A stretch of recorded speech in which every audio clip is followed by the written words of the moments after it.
Muy bien, queridos. Hoy nos toca comenzar el capítulo 7 del libro de Daniel. Hoy vamos a trabajar con los primeros 8 versículos.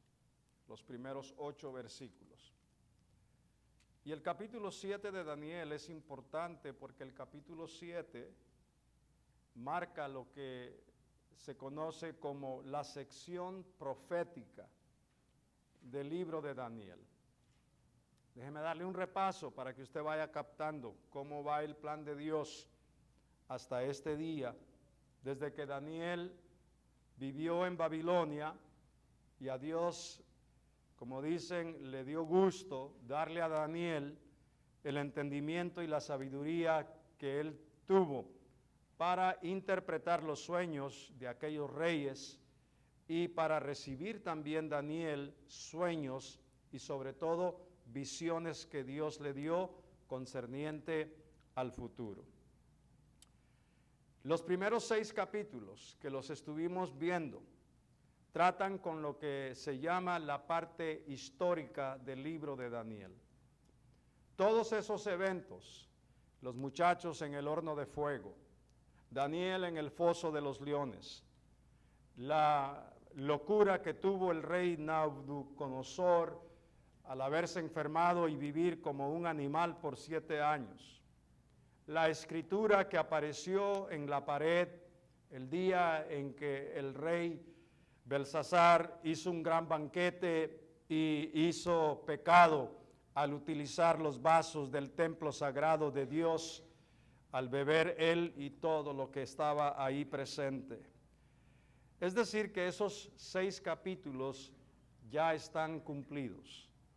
Esos 6 capítulos nos dan lo que se llama la parte de la vida de estos muchachos, Daniel y estos hebreos en Babilonia.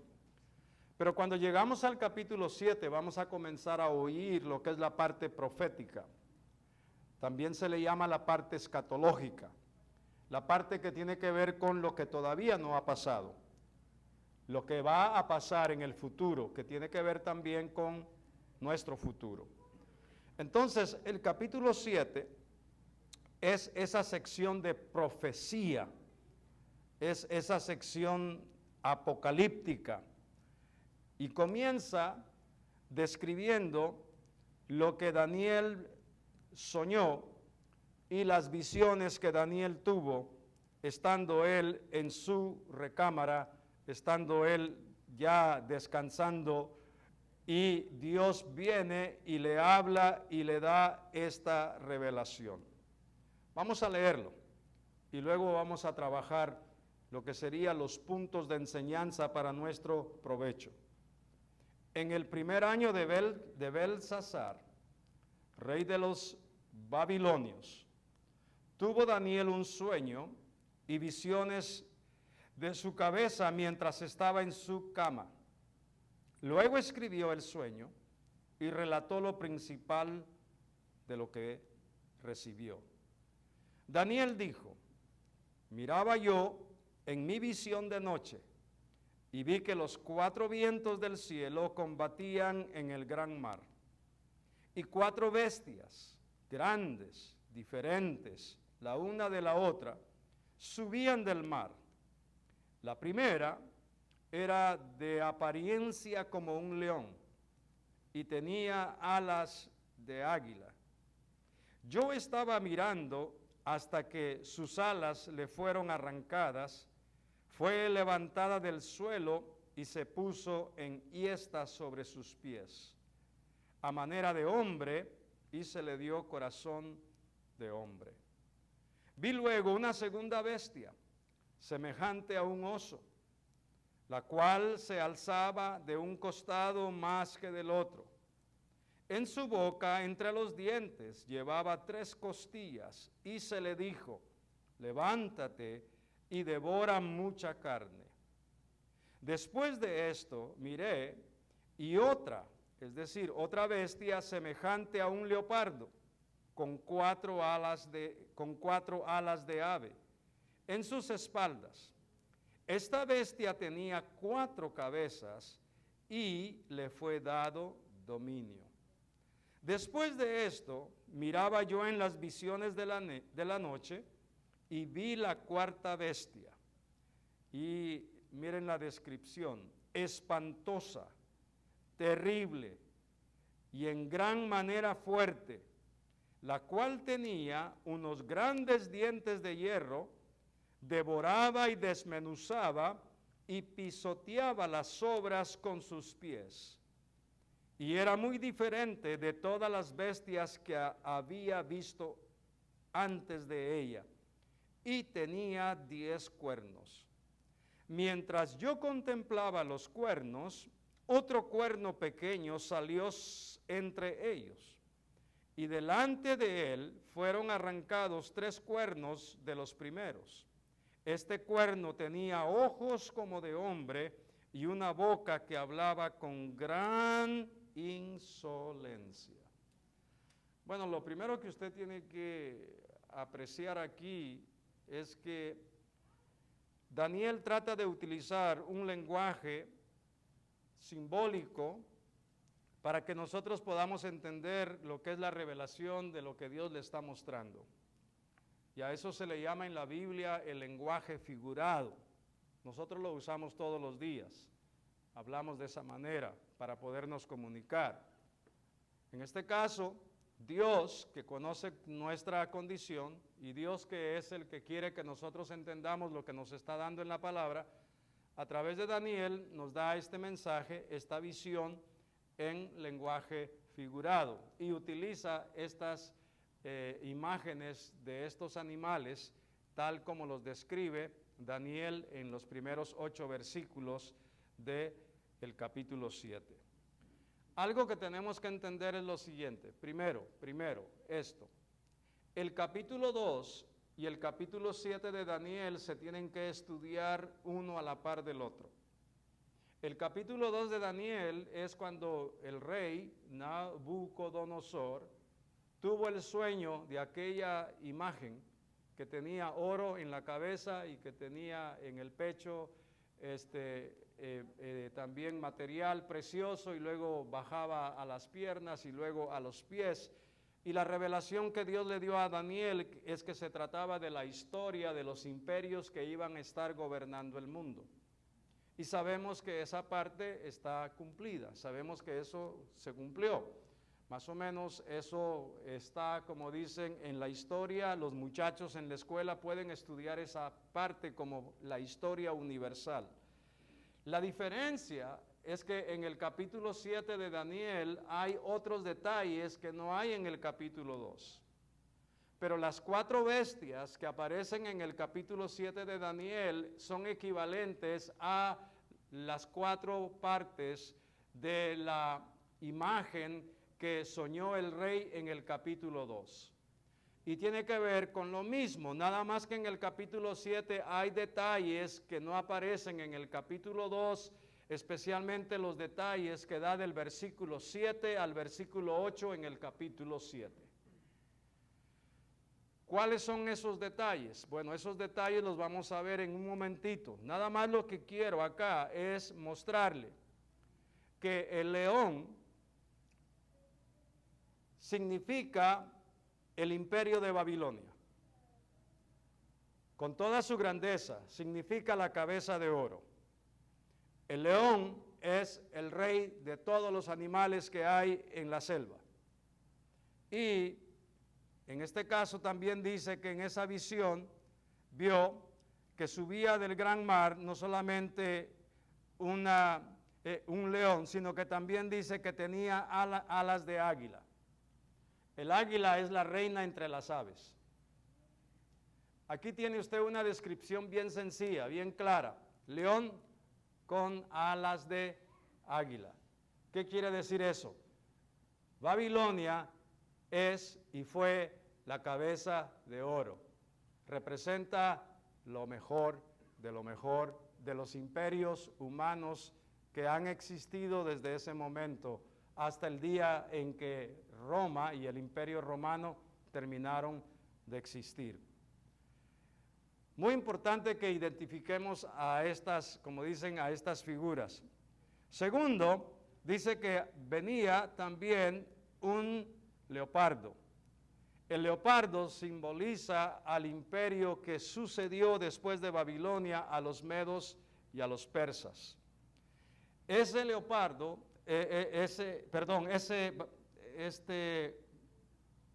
déjeme ver, estoy en el verso número 4. Dice, la primera era como un león, tenía alas de águila, y luego dice que él estaba mirando, y luego también hace una referencia a lo que le pasó a Nabucodonosor cuando fue humillado y le entró esa enfermedad mental y estuvo viviendo como animal 7 años hasta que reconoció, es decir, hasta que Dios le dio corazón de hombre para reconocer que él en realidad a la merced de Dios era nadie, y confesó la grandeza de Dios. Eso es lo que quiere decir cuando le dio un corazón de hombre. Se refiere a lo que pasó en el capítulo 4 del mismo libro de Daniel. Luego dice que vio a la segunda bestia, que es el oso. Y dice que el oso tenía la idea de inclinarse más de un lado que del otro. Lo que está diciendo es que de esta integración o de esta junta de dos naciones, los medos y los persas, hubo más capacidad del lado de los persas que de los medos. De hecho, uno de los reyes persas, Ciro el Grande, se le conoce por su poderío y por la manera en que también facilitó el regreso de los judíos a Jerusalén cuando terminaron los 70 años de cautiverio. Y cuando dice que se inclinaba más de un lado, el oso, quiere decir que de estos dos, los medos y los persas, uno de los dos tenía más peso. Pero también dice que traía 3 costillas en la boca. ¿Qué quiere decir eso de traer 3 costillas en la boca? Quiere decir que los medos y los persas, para poder llegar a tener lo que ellos tuvieron y poder ser los sucesores del Imperio Romano, tuvieron que conquistar 3 naciones, incluyendo a Babilonia. Esas 3 costillas representan 3 naciones: Lidia, Egipto y el mismo Babilonia. Entonces, claramente se nos está diciendo que estas bestias, estos animales, representan exactamente lo mismo que la imagen del capítulo 2. Y luego vuelve a decir en el versículo número 6 que vio un leopardo con 4 alas de ave en la espalda. El leopardo es el más ágil y el más veloz entre las fieras del campo, aún comparado con el león. Es el más veloz, es el que corre mucho más rápido. Por eso la idea de alas sobre la espalda es decir la velocidad, la agilidad que tiene. Y lo que está diciendo es que en ese tiempo vino un hombre que en la historia los muchachos en el high school se deben de acordar, Alejandro el Grande, Alexander the Great, y Alejandro el Grande en 10 años conquistó todo lo que él quería conquistar. En 10 años, a la edad de 33 años, se dice que Alejandro el Grande tenía ya todo el dominio de todo lo que los medos y los persas habían dominado y de todo lo que Babilonia había dominado. En 10 años, un general muy competente, muy capaz, muy inteligente, un hombre que pudo hacer algo tan difícil en solamente 10 años. Por eso se dice que él es representado con la figura de leopardo, con alas de ave, con alas de una águila en la espalda. El problema es este, que Alejandro el Grande, Alexander the Great, inesperadamente, suddenly, muere en Babilonia a una edad de casi menos de 34 años. He just suddenly dies. Y en el ejército de él habían 4 generales que estaban al mando de Alejandro. Cuando él muere, se divide el reino en 4. Por eso dice claramente ahí que también esta bestia, semejante a un leopardo, traía 4 cabezas. Eso significa que a la muerte de Alejandro, los 4 generales, cada uno toma un territorio de naciones y son gobernantes, y entonces el reino se divide en 4. Eso quiere decir que tenía 4 cabezas y que le fue dado dominio. Pero lo interesante es que ahora viene lo que el versículo 7 describe como la cuarta bestia. La cuarta bestia no la presenta en ninguna manera como leopardo, como oso o como león. Simplemente la describe como una bestia. Y se me hace interesante el vocabulario de utilizar el término traducido al español bestia, beast. Ese término es muy, como digo yo, muy pesado, muy fuerte. Ha hecho mucho impacto. Pero aquí lo que se quiere mostrar es lo poderoso de estos imperios a través de estas bestias. Dice claramente que era, note la descripción, era espantosa, terrible y en gran manera fuerte. Eso es como cuando Nidia me describe a mí. A veces Nidia, como les dije, a veces Nidia pierde la salvación a veces. Y me dice que me parezco a estas características.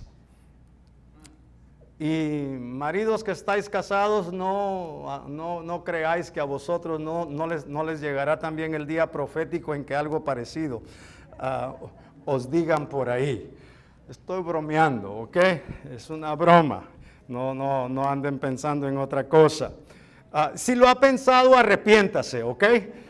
Porque puede ser que tal vez ha llegado como un pensamiento en esos momentos donde ya el coraje está que va a estallar usted por lo que esté pasando. Pero aquí hay algo importante. El versículo 7 dice claramente que era feroz, que era en gran manera espantosa, pero note la descripción, diga conmigo, tenía dientes de hierro. Acuérdese del capítulo 2 de Daniel de la imagen, de la estatua. Tenía los pies de hierro mezclado ¿con qué? Con el barro. Aquí dice que tiene dientes ¿de qué? De hierro. Y dice que con los dientes, note los verbos que utiliza, devora, desmenuza y con los pies pisotea las obras. Y esta bestia era muy diferente a las que él vio antes, porque la describe teniendo 10 cuernos. Se supone que está hablando del Imperio Romano. El Imperio Romano es esas son las características con que conquistaron. Hasta el día en que Jesús nació, el Imperio Romano era el gobierno en el tiempo de Jesús. El Imperio Romano tuvo lo que se llama 2 caras. La cara del occidente terminó en el año 241, más o menos, en el año 476 después de Cristo. El Imperio Romano más o menos empezó a hacer sus movimientos de conquista en el año 241 antes de Cristo. Cuando Cristo nace, el Imperio Romano es señor de todo lo que hay en ese territorio, de aquellos lugares. También los turcos terminaron la otra cara del Imperio Romano, que es la occidental, en el año 1553 después de Cristo. Tanto la parte oriental, tanto la parte occidental llegaron a su fin y el Imperio Romano no siguió dominando. Ahora, ¿cuál es la diferencia del capítulo 2 al capítulo 7? Aquí está ahorita en el verso número 7. Dice que tenía 10 cuernos. El capítulo 2 no da esos detalles, solo dice que los pies, suponemos que son también que 5 dedos de un pie y 5 dedos de ¿quién? del otro. Pero aquí claro dice que tiene 10 cuernos, pero aquí viene el detalle que es importante. Dice que él, mientras contemplaba los cuernos, otro cuerno pequeño salió dentro de ellos. Estos 10 cuernos, en el futuro, en la historia que todavía no hemos vivido, se van a dar en forma de 10 reyes, que van a representar 10 naciones. Estas 10 naciones, con estos 10 reyes, estarán vigentes, especialmente en los primeros años de lo que se conoce como la semana de la gran tribulación. Y dice que el cuerno pequeño, se levanta dentro de estos 10 y surge y comienza a dominar y lo hace con 3 de estos reyes y 3 de estas naciones. Es decir, que el cuerno pequeño va creciendo progresivamente y va destronando y quita de sus puestos a 3 de estos 10 y va tomando lo que se llama su lugar y su fuerza, porque sabemos que estos 10 y este cuerno pequeño es el ambiente y la estructura política de donde surgirá el anticristo. Ahora, aquí hay algo muy importante. El libro de Daniel enseña en el capítulo 2, enseña en el capítulo 7, enseña en el capítulo 9 cuando lleguemos ahí, y enseña en el capítulo 11 que habrá un renacimiento, que habrá un resurgir, que hay una fase final del imperio romano que todavía no ha tomado lugar. Y que eso es lo que va a ser el escenario de la unión de estas 10 naciones o estos 10 reyes, de donde va a surgir el cuerno pequeño. Y el cuerno pequeño se identifica como el anticristo. Esa es la diferencia del capítulo 7 en cuanto al detalle que da sobre el pequeño cuerno que surge de estos 10 reinos o de estos 10 reyes. Entonces, fíjese bien la descripción que da ahora. Dice que tiene ojos como de hombre, y luego también dice que tiene una boca que habla con gran insolencia.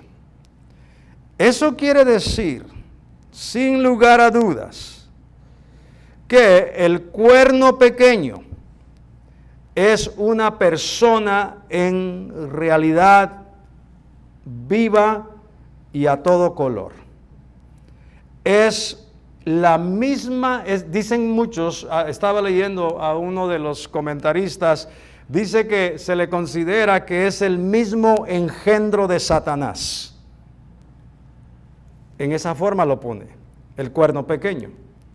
Dice que el cuerno pequeño viene a ser en realidad lo que es el producto final de la manifestación de la maldad aquí en la tierra. El fruto final de la maldad aquí en la tierra. Es decir, la personificación de la maldad aquí en la tierra es el anticristo y su padre es el diablo. Él lo engendra, él hace que surja, él le da poder, le da autoridad, le da dominio. Se levanta en medio de 10 cuernos y va tomando control y va tomando dominio parcial, progresivamente, hasta que toma dominio por completo. Fíjese bien que este tiempo, cuando aparece este pequeño cuerno dentro de los 10, es el tiempo al cual la Biblia identifica como la gran tribulación. Daniel nos va a enseñar que falta una semana profética para cumplirse en cuanto a la historia del mundo.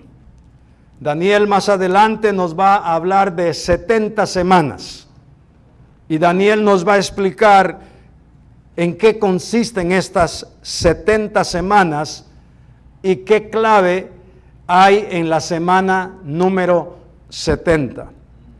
Lo que podemos adelantar y lo que podemos decir es que habrá un tiempo de 7 años de tribulación, de gran tribulación en la tierra, y a esos 7 años de gran tribulación en la tierra se les llama la 70 semana.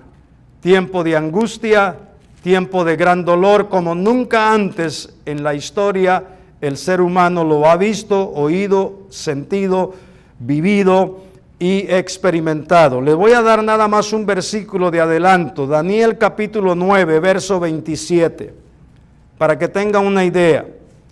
Daniel capítulo 9, verso 27, dice lo siguiente: por otra semana más confirmará el pacto con muchos. Esto se refiere hablando del cuerno pequeño, ya identificado como el anticristo.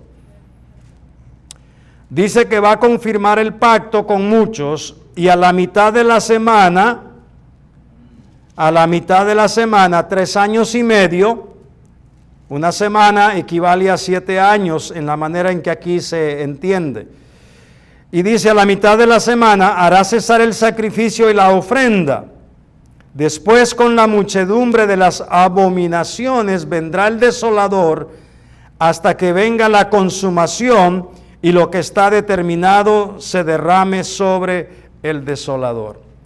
Lo que Daniel está diciendo es que viene este tiempo donde este anticristo, donde este cuerno pequeño personificado en anticristo, demostrará las habilidades que tiene, demostrará las capacidades que tiene, tendrá capacidad de convencer, tendrá capacidad de oratoria, de palabra, será como el mejor político que ha surgido en la historia de la humanidad. Y dice que es tan hábil que la gente cae víctima de su boca, cae víctima de su carisma, cae víctima de su discurso, porque es un hombre inteligente, con gran intuición humana, con gran capacidad mental. Dice que es tan competente que de su boca hablará grandes cosas. Tengan cuidado con la oratoria de muchos. Tengan cuidado con la oratoria de las personas. A veces la oratoria no necesariamente tiene que ver con lo que hay en el corazón. La oratoria es más una capacidad del intelecto y una capacidad de utilizar lo que se llama el hablar. Y este pequeño cuerno, el anticristo, se va a distinguir por eso. Se va a distinguir por la manera en que habla. Engañará aún a los escogidos. Y dice claramente que este personaje hará grandes promesas, típico de un político, y hará grandes declaraciones, incluso hará señales y prodigios que van a dejar a los hombres con la boca abierta. Y van a decir muchas cosas asombrosas de él. Pero también dice que se caracterizará, cuando ya se descubra, por hablar cosas profanas y por perseguir a los hijos de Dios y por hablar cosas profanas contra Dios. Vaya conmigo a Daniel 11:36 y luego vamos a ir a Apocalipsis capítulo 13, versos 5 y 6. Daniel 11:36 da un pequeño resumen y dice lo siguiente en cuanto a este asunto de el anticristo. Daniel 11:36 dice así: el rey hará su voluntad, se ensorbecerá y se engrandecerá sobre todo que Dios con minúscula, contra el Dios mayúscula, hablando del Dios soberano y creador de todo, que es el Dios de los dioses, hablará que maravillas y prosperará hasta que se consuma la ira, porque lo ha determinado que se debe de ¿qué? De cumplir. Es decir, que sabrá cómo manejar su plan, sabrá cómo hacer su trabajo, sabrá qué hacer, sabrá qué decir, cuándo decirlo, dónde decirlo, los medios que va a usar, etcétera, etcétera. Entonces, vamos a Apocalipsis, capítulo número 13. Apocalipsis, capítulo número 13, dice claramente algo que es relacionado con el anticristo, porque este capítulo trata también de dos bestias, una que viene del mar y otra que sube de la tierra. Y la que habla perversidades, blasfemias, y la que persigue a los santos de Dios, se dice en el verso 5 lo siguiente: que se le dio boca que hablaba arrogancias y blasfemias. Si quiere leamos desde el 1 para que entiendan mejor. Del 13 dice: me paré sobre la arena del mar. Y acuérdense que Daniel dice que él vio en la visión de la noche que del cielo venían 4 vientos y que luchaban contra las fuerzas del mar. Una nota importante aquí es saber que la ilustración, las fuerzas del mar, puede ser una referencia a lo que se llama el abismo, que es en realidad la cuna y el lugar de residencia de Satanás y del mismo anticristo, quien viene a ser, como dije, un engendro de Satanás. Entonces, aquí claramente la lucha de Dios va a ser con el anticristo. Y aquí dice que el apóstol que está viendo la visión, Juan, dice: me paré sobre la arena del mar y vi subir del mar una bestia que tenía 7 cabezas y 10 cuernos. En sus cuernos tenía 10 diademas y sobre sus cabezas nombres de blasfemia. La bestia que vi era semejante a un leopardo. Note el vocabulario ahora, ya está empezando a sonar muy familiar. Sus pies eran como de oso y su boca como boca de ¿qué? De león. El dragón le dio su poder, es decir, el diablo le dio su poder, su trono y gran autoridad. Vi una de sus cabezas como herida de muerte, pero su herida mortal fue sanada. Es decir, este hombre será algo extraordinario en la manera en que todas las cosas se van a dar. Y dice: y adoraron al dragón, que le había dado autoridad a la bestia, y adoraron a la bestia diciendo: ¿quién como la bestia? ¿Quién podrá luchar contra ella? Note hasta qué punto está llegando este asunto. Entonces dice que se le dio también boca que hablase arrogancias y blasfemias, y se le dio autoridad para actuar por 42 meses, 3 años y medio. Y abrió su boca para blasfemar contra Dios, para blasfemar de su nombre, de su tabernáculo y de los que habitan ¿dónde? En el cielo. Entonces Daniel en el versículo 7, en el versículo 8 del capítulo 7 se refiere al mismo personaje que acabamos de leer ¿dónde? Aquí en Apocalipsis. Ahora, ¿por qué es importante conocer la profecía? Porque muchos de nosotros vamos a necesitar saber esto para no ser engañados. Hay mucho sensacionalismo hoy en día. Con eso de la pandemia se alborotó lo de la profecía y escatología. ¿Sabe que he visto algo? La gente que le llamamos youtuberos son tan astutos en cómo llamarle la atención a usted con lo que ponen en el título y la imagen que le presenta, para que usted solo haga clic y después se dé cuenta que no vale la pena ni haber hecho ¿qué? clic, ni mucho menos haber estado pasando ahí tiempo viendo esas cosas. ¿Por qué? Porque el sensacionalismo hoy en día está como venta de papas calientes o pan caliente que sale del horno. Y el que no conoce su enseñanza será llevado por cualquier viento de ¿qué? De enseñanza. Irá a seguir a este, seguirá a este, seguirá a este. Pero el que conoce la palabra, y por eso en Capilla de Fe, mientras Dios nos dé vida, aquí ha habido palabra, habrá palabra, y no habrá otra cosa más que palabra y adoración y ministración para que los santos sean ministrados y sanados y levantados en el nombre de Jesús. Yo le quiero decir algo. Esto va a ocurrir en el futuro.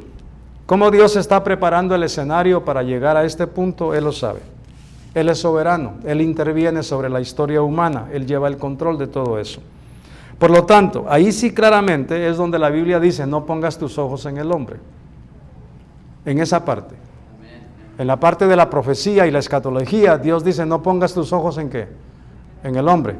En la parte de la vida de la iglesia no aplica eso, porque en la parte de la vida de la iglesia, Pablo dice con mucha certeza, tengan buen testimonio, den buen testimonio, vivan con buen testimonio, porque yo quiero pedirles esto, imítenme a mí como yo también imito ¿a quién?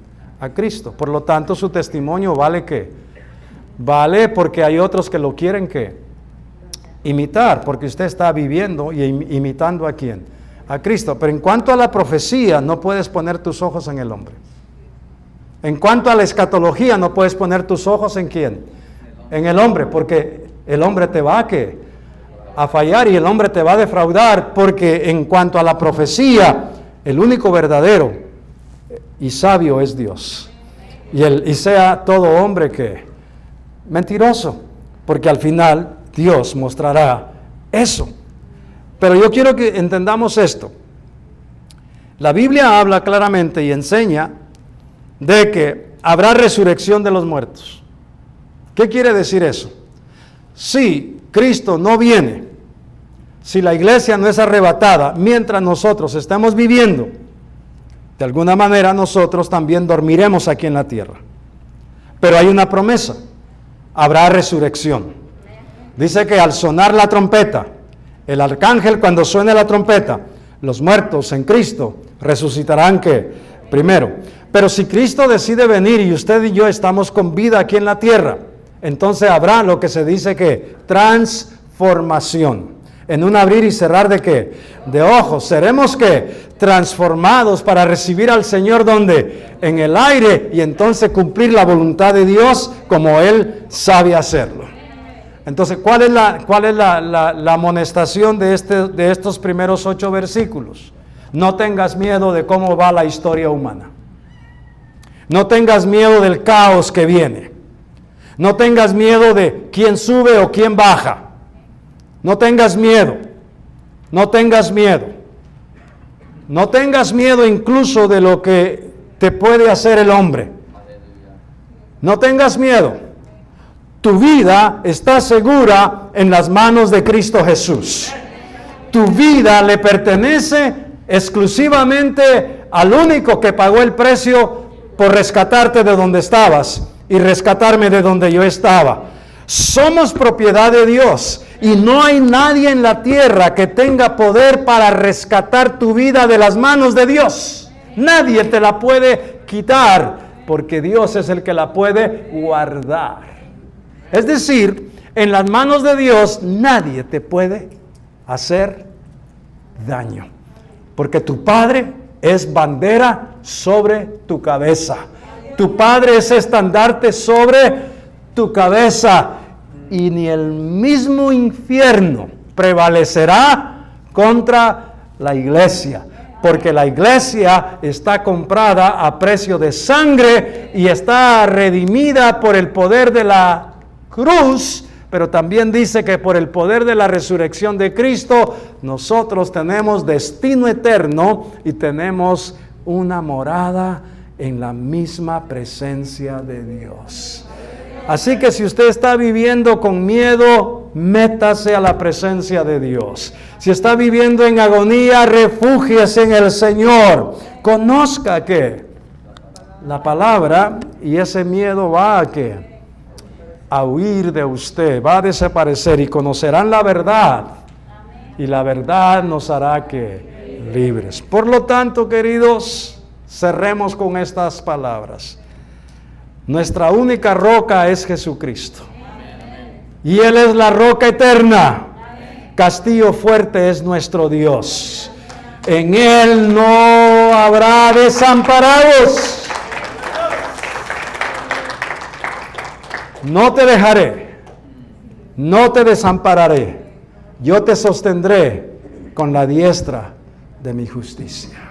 ¿Cuánto le dan gracias a Dios? El Señor nos bendiga y nos guarde. El Señor haga resplandecer sobre nosotros su rostro y tenga de nosotros misericordia. ¿Cuánto le dicen amén, amén y amén?